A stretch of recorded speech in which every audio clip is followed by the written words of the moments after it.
Hi Eddie. Hi Rosa. Firstly, can we just check on the players who've been out injured? Alan Saint-Maximin, how's he doing? Yeah, he's doing okay. Trained well this week. Yeah, we're pleased with him. He's making good progress. So there's a chance he could be in the squad? Yeah, there's a chance, yeah. Okay. And Alexander Isak, how long are you expecting to be without him? Unknown at the moment. I think he's presenting very well. He's running on grass. He's increasing his speed. So he's in a good place. But and the medical team just holding him back slightly at the moment from any more than that. So hopefully it won't be too long. What's the exact nature of the injury that Isak suffered? He suffered a muscle problem to his thigh. The scan wasn't overly bad, but again, the medical team just being cautious with him at this moment. And we haven't seen John Joe Shelby this season since the injury that he suffered in the summer. How is his recovery going? It's going very well, yeah. I mean, John Joe's, I'd say, ahead of schedule. He's hopefully going to be involved with us today in training for the first time. So pleased. There will still be a bit of caution from me and the medical team as to when he's ready to play, but he's certainly making positive strides at the moment. Is he one of those players that even though the fans know all about him because he's been here for a few years, that maybe when he's not playing, when you miss him, you perhaps appreciate and realise just how good he can be? I think that's the case with all players. Sometimes you can take them for granted when you're with them every day and they're performing in the team, and yeah, when they're not there, suddenly you miss their skills and their expertise. And John Joe's got real strengths for us that when he's in the team and playing well, we miss. So his range of pass, his eye for a pass, his execution of that is at the very highest level. And I think there's definitely been games and times during the period where he's been out where we've missed him. Today is the anniversary of the takeover. I know you weren't here when the deal went through, but you've been at the club for most of the last 12 months. Can you just sum up for us how far in your time under these owners that the club has come? Yeah, the club's come a long way. I think the positivity first and foremost was what hit me coming into the club of everyone connected with the club in terms of the takeover and what may lie ahead for the club in the future. And I think that positivity is still there, and I think that's a very difficult thing to keep. I think everyone behind the scenes has done a very, very good job in terms of just putting the building blocks in place for what the club needs for long-term success, and hopefully we can then deliver that. And there's been a lot of growth and success on the field and the progress that you've made, but it's also been about some of the changes behind the scenes, hasn't it? The infrastructure, the training ground that we're at now, the academy, everything else. So how important has that side of things been from your perspective? It's hugely important, because I think without those structures in place, the long-term success isn't going to happen. So I think first of all you need good people in the right positions with a long-term plan. And then they need the freedom to then execute that plan under, everyone's under pressure, but not under consistent pressure every day, because you've got to make the right decisions for the long term. There's a lot of work going on behind the scenes to improve everything that we deliver for our current players and the players that we'll have as we continue to exist. So I'm very positive about the future. Just finally, a couple of football questions. You spoke after the win at Fulham about Joe Willock, who had a particularly good game last weekend. How much more, though, is there still to come from Joe Willock, do you think? I think there's a huge amount. I think he's got all the tools. Athletically, he's very good. Technically, he's very good. And he's got, as he showed when he first came to the club, an eye for goal, although we haven't quite seen that fall into place yet this season. I believe it will. We're working with him consistently on different aspects of his game, but he's been really receptive to that work, so I think he's in a very good place. And lastly, on midfield generally, given how well the three who started last week and Elliot Anderson, who came on, did at Fulham, with Joe Linton having had another week to get over his injury problem, you must have a really tough call to make over who starts there against Brentford. Yeah, it was a problem I had last season for a long period of time, where the consistency and selection was there because the performances were so high. It's a nice problem for me to have because I haven't had that a lot this season. But it's nice to have some strength returning to the group now, and that's going to be pivotal for us as there's a lot of games to come. Thank you. Thanks for it. Morning, Eddie. Is Joe Linton okay? 100%? Joe Linton has trained this week. Yeah, he's fine. Yeah, and no COVID symptoms yourself in terms of team youth? touch wood, at the moment I'm all right. I'm actually a little bit croaky this morning. God, but I think, not again, don't do it again. no, I think I'm fine.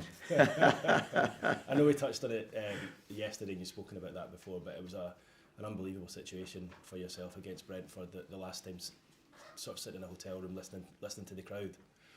It was it still lives with me today. That 90 minutes was the most stressful 90 minutes I've ever had, I think, because I was out of contact with my team. Coaching, to even trying to communicate with the coaching team was incredibly difficult. And so you're sort of reactive to things are happening and you're picking it up minutes after it's happened. So that was very, very difficult. I have to say credit to my coaching team that they did a great job, and to the players, because it was an important point for us looking back with hindsight. You know, the time it was like, that's maybe 2 points drop, but I think it was a point gained, 3 goals scored, and a very good atmosphere as well. As Razor says, big day for the Newcastle United supporters today. I suppose they're celebrating the last year. What has pleased you most about the way the club is run when you look back in your time in charge? I think probably the controlling of emotions. I think it's been very stable. So when I look back at the early weeks we had, which were high pressured, not always the outcome that we wanted, I think there was a calmness and an understanding of the position we were in, which I think is sometimes easy to say but very difficult to execute. So yes, we all wanted instant results, we all wanted an instant uplift, we wanted to get out of the relegation situation very quickly, but I think there was an understanding of the dynamic of results and team and football, and I think a lot of support in those early days, and I think that was hugely important for what happened afterwards. Almiron, 2 goals for him last week, a really good display. He appears to be, if I dare say, a confidence player. Will that have done him the world of good last week? Yeah, I think every player's a confidence player, but I think, yes, some maybe more than others. I think Miggy's mentally very strong. I think when you look back at his career and the challenges that he's faced and different countries he's played in, full credit to him for that journey. And I think he arrives here now probably mentally in the best place that he's ever been. And certainly during his pre-season form, I thought he was outstanding. He's taken that now into this early part of the season. I think there's a lot more to come as well. I'm excited by what he can deliver. But even when he's not scoring, I'd say he delivers so much for the team that maybe goes unnoticed. Thanks.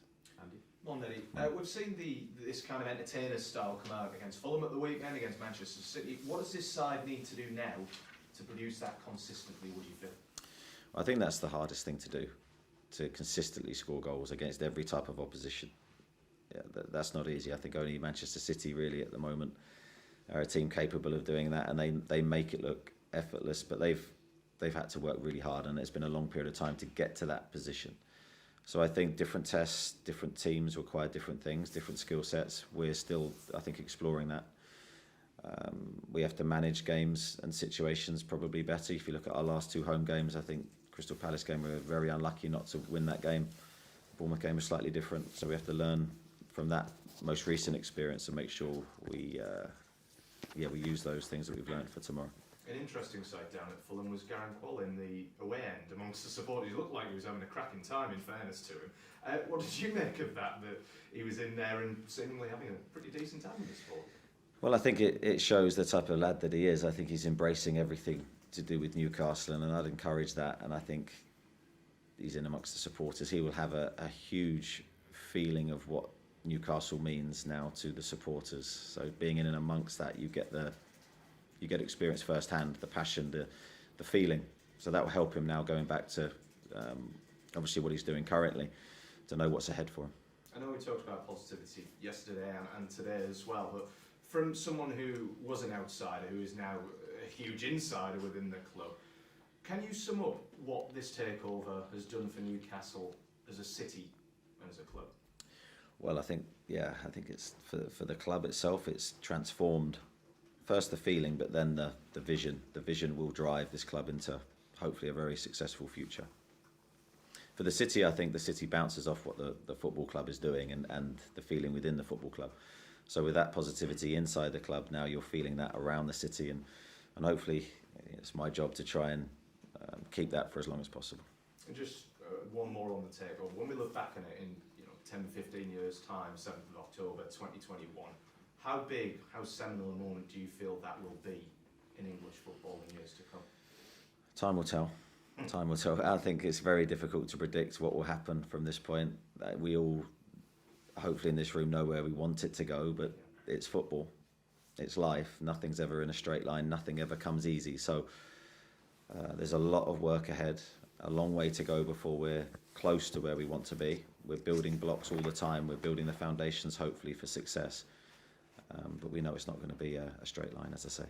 Just finally, like Keith was saying, there's plenty of celebrations amongst the supporters. There will be a celebratory sort of atmosphere at St James's Park tomorrow. How much of an extra edge does the occasion, does the anniversary give this game against Brentford? Well, hopefully from my side, yes. Hopefully it gives the crowd a level to go to. Now, that's difficult to surpass how they've been this season for us, because I think they've been absolutely brilliant in every moment. Successful, unsuccessful, they've backed the team. But yeah, if there is another level to go, then we'll embrace that, and hopefully it will spur the players on to give even more. Thanks, Eddie. Best of luck. Thank you. Alistair. Big changes, as everyone's been saying, over the last 12 months, Eddie. A lot of money spent. Do you understand why some people are uncomfortable about the source of that money? Yes, I do, and I understand the question. But for me, the directors and owners test, ratified by the Premier League, I have to have faith in that process.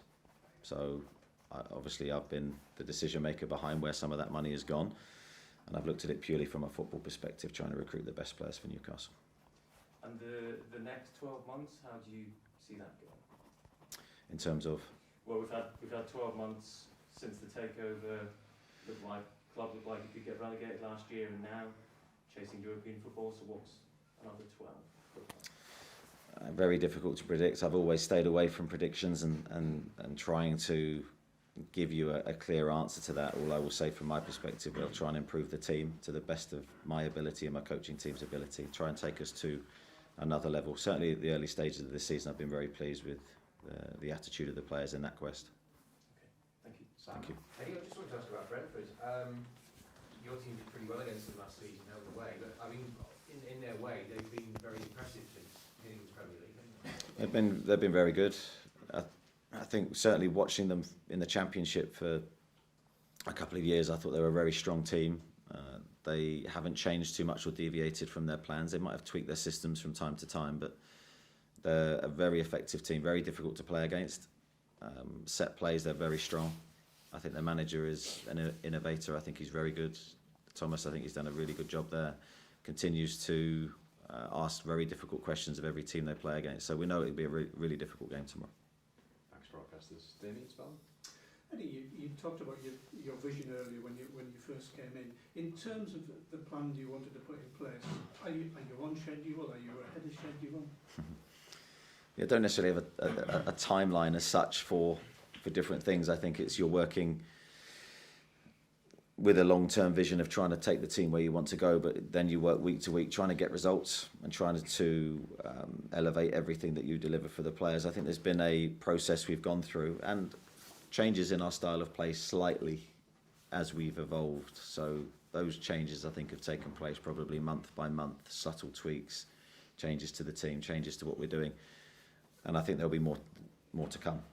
So we're starting the process. I don't think we're anywhere near what we can be yet.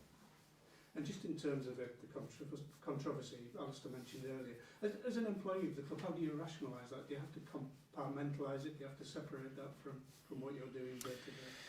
I think for me, I said this right from day one, it's always about the football for me. And if I veer too far from that and I go into areas of the club that won't benefit my players or the team, then I'm not going to do my players justice. So everything for me is about trying to get the best out of the players that I have every single day. And hopefully that shows when we play. I've never veered too far from that in my football or my management career, and I think that's vitally important for me.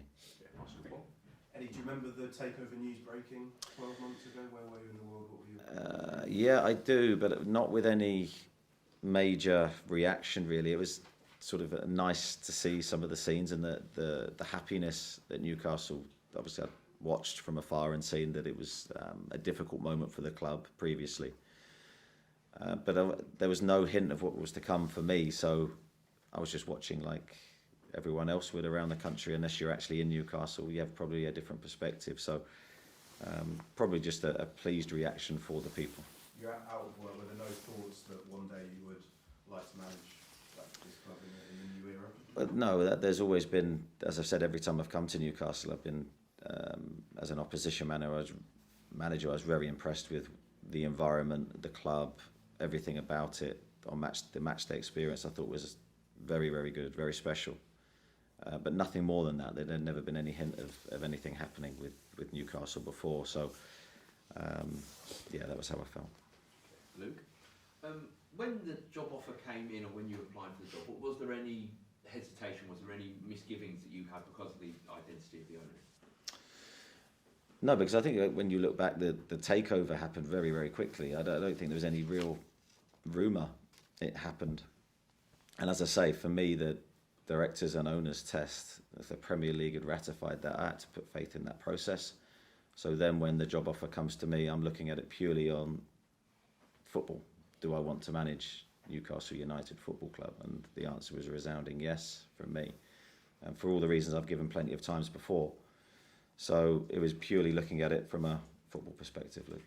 And I think when we look at it, and as a media pack, we've had our fair share of criticism because of the takeover and the way we've reacted to it. But I think it is important to stress that this is a country that is a military, strategic, economic ally of the UK that invests in all sorts of UK businesses. Is that the sort of thought process that you have now when you think about who the owners are?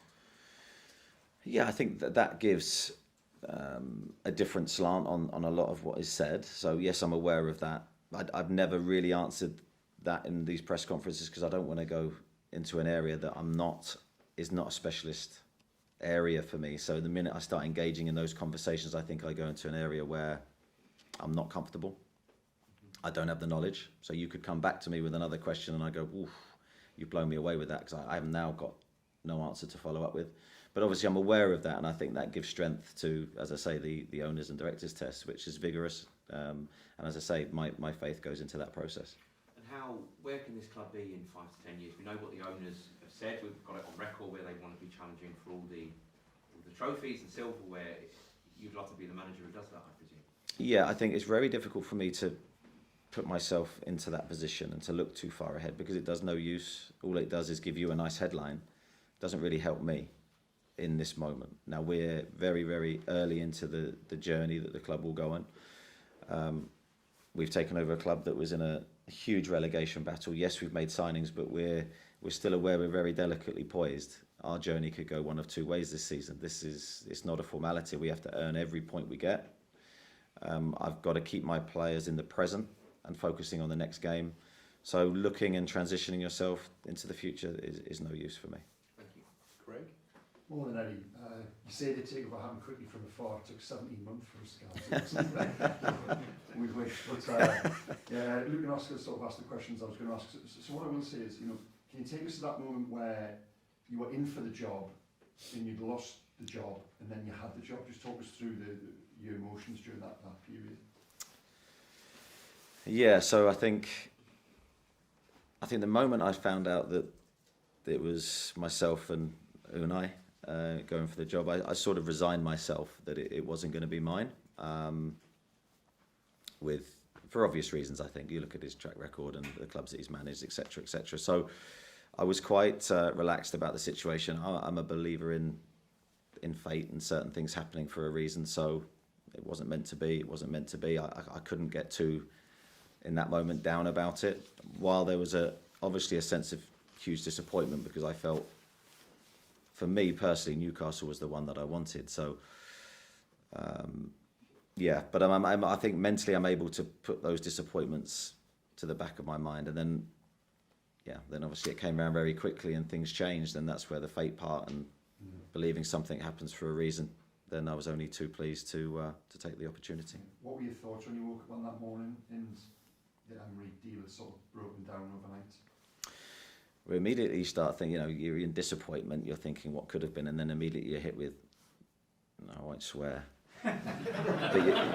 but then you go, now the reality of the situation, you're going into a club that is in desperate need of points, and you're in a huge relegation battle, and you're going to be hit by you know, what's ahead. So there's an immediate realisation that now you've got to start work and you've got to do well. You're in at the deep end. Yeah. Was your mind on the school run that morning? It must have been you know, the morning you wake up and you realise I'm back in pole position here. Yeah, I think you go into work mode and suddenly you've got 1,000 thoughts going through your head, and yeah, your mentality changes. For me, I go into a different person. So my wife probably said goodbye to me that morning, and that was me done. I'm now in, you know, and she's seen it before. I'm tunnel vision. Miles, and then Ian. So Maximum had found a bit of form before his injury. He's a player who had a number of setbacks over the last couple of years. Just give us an insight into his reaction and mindset, you know, during this latest spell out. And obviously it's an important year for him. This is a player who wants to play for his country as well. Yeah, I think Maxi's been good. I mean, he's had a period away, so he's not been with us the whole time during his rehab and during his injury. But when he's come back and when he's been here, I think he's been bright, he's been bubbly, he's been very positive. I think his last action on the pitch, near enough, was that unbelievable volley against Wolves that got us a point, and that was a sign for me at that moment where he was in a really good place. As you say, physically, tactically, mentally, I thought he was probably the best I've seen him under my time here.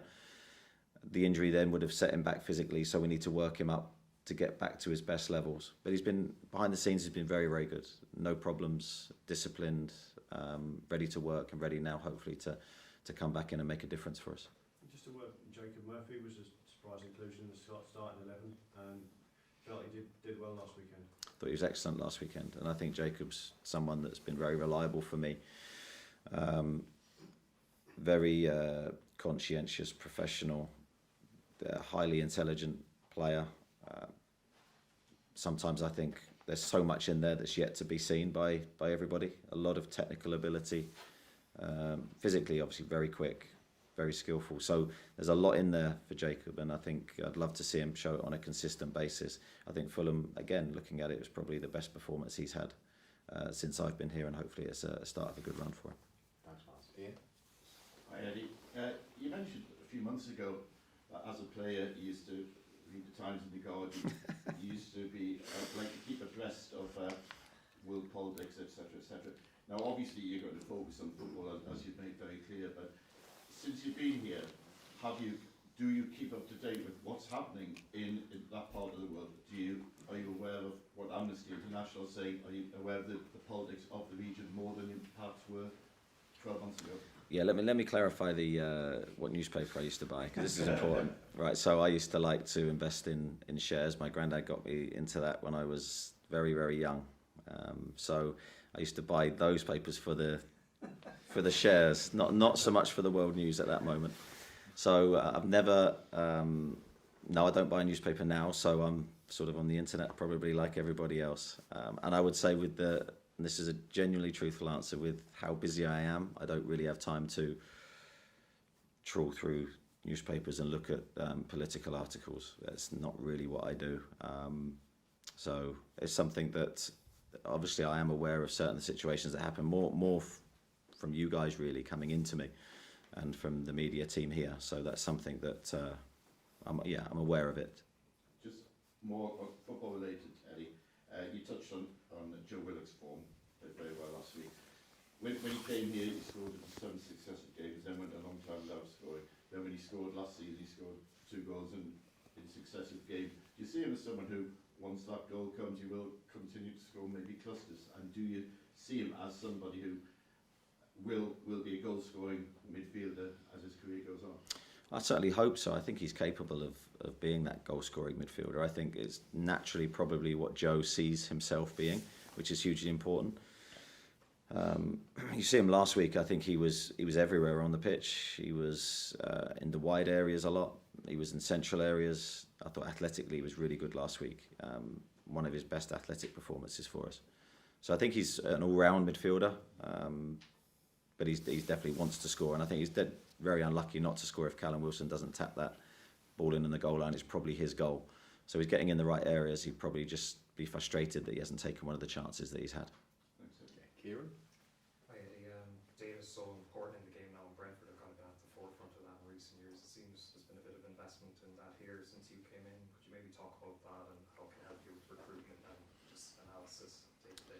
Yeah, I think data is where the game is going. I don't think it will reverse. That trend will reverse. I think it will continue and probably go the other way and get more and more reliant on data for certain things. I think there needs to be a balance with it, though. I think whether it's recruitment or looking at your own team's performance, I think your eye tells you some things. I think data can tell you some things maybe you haven't seen, and you put it together and you try and come up then with a plan for whatever subject you're looking at. So yeah, I do personally believe in it. I think it can save you a lot of time in certain areas. So regarding recruitment, it can save you a lot of time looking at players that maybe you shouldn't be. And time is obviously in that field so important. So it's something I believe in. I think that people here believe in, and something we will try and utilise. You mentioned earlier about the owners going for Unai initially. I suppose you're so determined to prove you can go for trophies, you can manage at that high level as well as you have when you're given a chance. Well, of course, yeah. I'm here to try and prove that I'm the right man to lead the club forward, not just for now, but for the future. And that is something you're judged on all the time, every game. Me and the players are judged in certain ways, so I'm fully prepared for that. Happened since the day I walked through the door.